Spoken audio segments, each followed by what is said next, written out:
meie oleme siis Pärnumaalt, Pärnu Jaagupist ja tutvustame teile Põhurullides seiklusrada.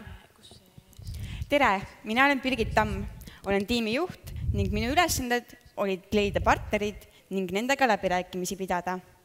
Mina olen siis Kristlin Kask ja minu tegevusalaks oli reklaami kujundamine. Meie tiimis on ka veel kolmas liige, Oliver Umpsar, kes vastutas tehniliste ülesannete eest ning koostas ka tegevuskava. Meie noored õpime siis Tartu Ülikooli Pärnu kolledži noorte ettevõtlussuunal. Idee sai alguse tegelikult juba sügisel, sellise ideekonkursi raames nagu Paneme kodukoha endast rääkima.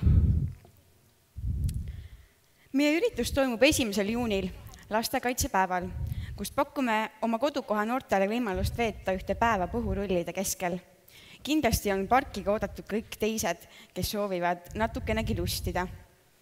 Meie park on väga unikaalne, sellepärast et seal on põhk, seal on lõbus. Parki võivad tulla kõik lähedalt, kaugelt. Kulud katab kohalik suur ettevõte OÜ Alinga, kohalik kool ja omavalitsus.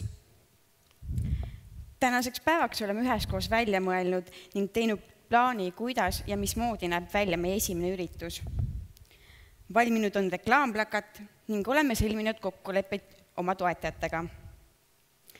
Mida on veel plaanis teha? Meie üheks suurimaks plaaniks on ikkagi see üritus ära korraldada ning pärast tulemusi analüüsides mõelda ka selle peale, et võiksime parki taas avada. Oma projekti oleme reklaaminud juba sügisel Päikeseraadios ning artikkel ilmus ka Maalehes.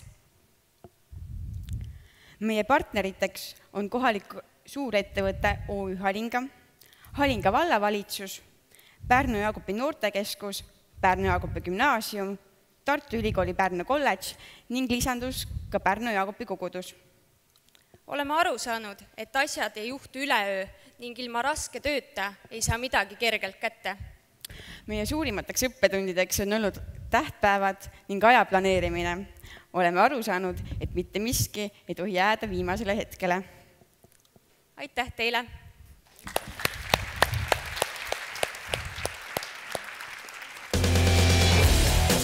Väga hea. Palun jälle näidake, ennem kui läheb sealt, näidake, kus on veel küsimusi. Järgmine küsimus tuleb number 2 sealt. Kas siin suunas on ka küsimusi juba ees? Ehk sa tead sinna mikrofoni valmis saata. 3, 2, 1, go! Tore kuulda, aga mis on teie äriidee, mis seal pargis üldse toimub, et sinna peaks tulema keegi? Meie pargis on siis võimalus mängida paintballi, mis siis võib tunduda küll tavaline, aga mäng toimub Põhurullide vahel. Samas on meil takistusrada, kus siis saab erinevatel võimalustel ennast lõbustada. Meie parki tuleb ka põhujalgpall. Hüpata saab põhu sees, mis tundub väga tavaline, aga see on midagi väga lahedat tegelikult. Järgmine. Mis asi see põhk täpselt on?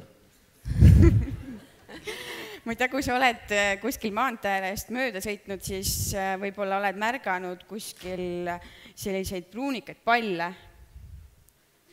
Et see on põhk. Väga hea, siin on jääd.